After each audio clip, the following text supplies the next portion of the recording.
The hardest part of any revolutionary struggle is always the beginning. For once enough people have been revved up and the ideals of the revolution have become deeply embedded in the minds of men, then the momentum of such a struggle becomes tsunami-like, unstoppable. A meteor-like velocity tends to carry it through to its conclusion. We're at that stage just before the momentum takes hold, where the forces of darkness and light seem evenly matched, but hopelessness can set in because the darkness, the forces of hate, greed, separation, entitlement, violence, tend to be a lot more active than the forces of good. I am full of hope though. Amidst the hopelessness and misery at the failure of humanity to look over its shoulder often enough, I am lucid enough to understand that every action has an equal and opposite reaction. That the more people are pushed, humiliated, strangled, starved, frozen, and numbered, the more the white-fisted energy builds up for revolution. The escaped slave and later a great American intellectual, Frederick Douglass, understood this as well. That men will put up with a great deal of wrongdoing rather than fight back. But when they do, they must do so with full vigor. For as he said, power concedes nothing without a challenge. This revolutionary stance is also written into the American Constitution, which is being trampled upon by more and more bureaucratic imps, control freaks, collectivists, and nannying interferers. The very word authority is abhorrent to me. It makes the hair stand up on the back of my neck and my jaw clenches. I have an innate desire to smash pedestals and scalp politicians and industrial leaders. The way I've tried to do this is by using the power of technology, the internet, the global consciousness, the exchange of free ideas in order to inspire people to regain or remember their own sovereignty.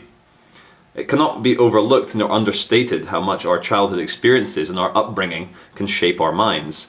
It is the ultimate brainwashing, so subtle, so all-pervasive that we think people without jobs, and therefore without bosses or managers, are weird, outcasts, lazy, or worse, dangerous. Regimented children sit in sterile classrooms fed psychoactive substances, attention-creating pharmaceutical drugs, listening to poorly paid state workers delivering standardized curriculums. This is what we have now. This is the furnace of the new order of the ages, making humanity bow down to standardization, to the demands of the techno-industrial economy, and to authority. Sir, can I please go to the bathroom? Officer, can I please megaphone outside this bank? There's no evidence that in primitive societies, nor in the current indigenous ones, that they exist without hierarchy nor social authorities. But the great difference is that in these cultures, you can go directly to the chief or the big man and look him in the eye. You can share personal, intellectual, spiritual, and argumentative space with whoever you have a problem with. Nowadays, you're put through to a customer services assistant who is as clueless as you are as to who the boss is and who's in charge and what it all means. The levels of abstraction are matched by the levels of bureaucracy, of depersonalization, and resentment. In the kingdom of technology, he who cares loses. He who wants a human connection is the idiot, and she who wants to homeschool is subversive. The birth pangs of beauty and of freedom tend always to be grotesque. Sometimes we need to go there to remember how wonderful the here and now can actually be, that this life can be a stunning and excellent experience for us, as long as we value the things that the corporate marketing men try to debase. We'll be free as long as we remember to look inside ourselves for infinite truths that require no prime minister, police officer, nor X Factor or newspaper. The greatest victory of the political classes was to convince the ordinary man that their problems were their problems too. Hence the endless rows of uniformed and obedient boymen marching robotically towards their own mutilation in corporate wars. Rule Britannia, they cry. America, America, they chant.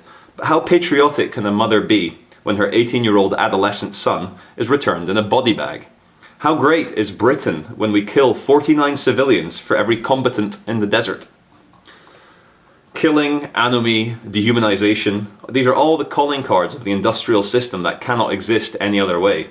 We swapped personal liberty, the freedom to make our own choices about how to live and die, we've swapped it for security.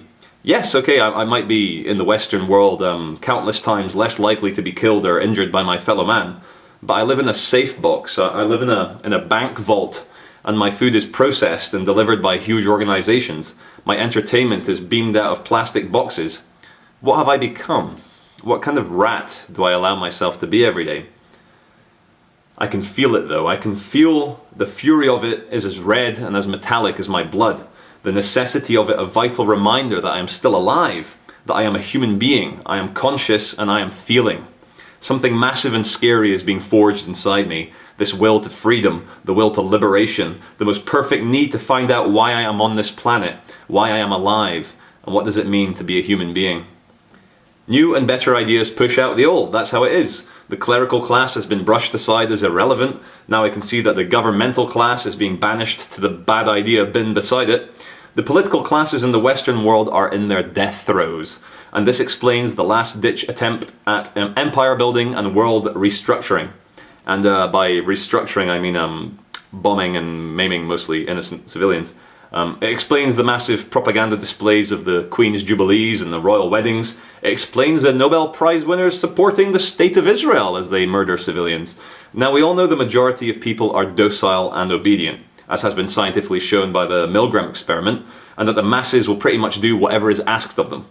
But when the marriage of power and child abuse is exposed within the British establishment, and the ignorant masses look at the TV, then they look at their kids, then they look back at the TV, we must hope that something is connecting in their brains. We must hope that a spark is beginning to be fired in their minds, and that something is beginning to give. But the establishment is much smarter than allowing the whole evil system to come tumbling down. Like good Roman emperors, they throw the odd scapegoat into the Colosseum to be ripped apart by the lions of public opinion and the common purpose-led media, which in turn dictates what public opinion is. And the media, having well-trained the minds of the average man, now steers it in useful directions to support hierarchy and wars and the economy, for example. The point is for the average man never to see the strings pulling his puppets. His school training and manipulated allegiance will be stretched to breaking point. But man, being the way he is, will follow a tyrant until his very children are being butchered in front of him. And he will patriotically cry out for the tyrant to kill the children of others in revenge. And so the whole system marches on, fed by its own ignorance and the superstitions of its adherents. But who do we blame? The public are the small percentage of enabled psychopaths. Well, having pondered this a lot, we must neither blame the public nor the psychopaths themselves. I know you've heard this before, but we must blame ourselves. And why? In this cosmic adventure, we've been given the conscious ability to solve problems, to stand up for what we believe is right, and to do what is valiant and courageous in order to help the ones we love.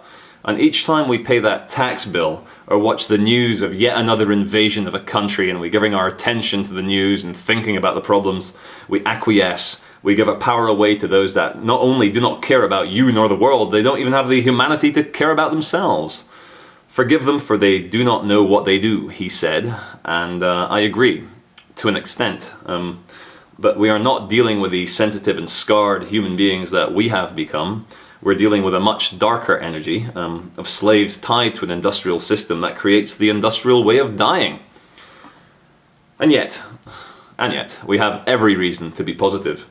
Many of us have found that the path of discovering truth leads to some profound understandings about the nature of the soul, of consciousness, and of the universe.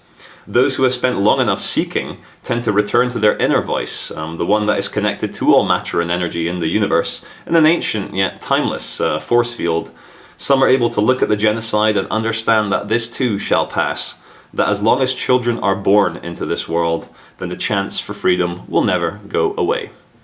Each action, as I said earlier, has an equal and opposite reaction.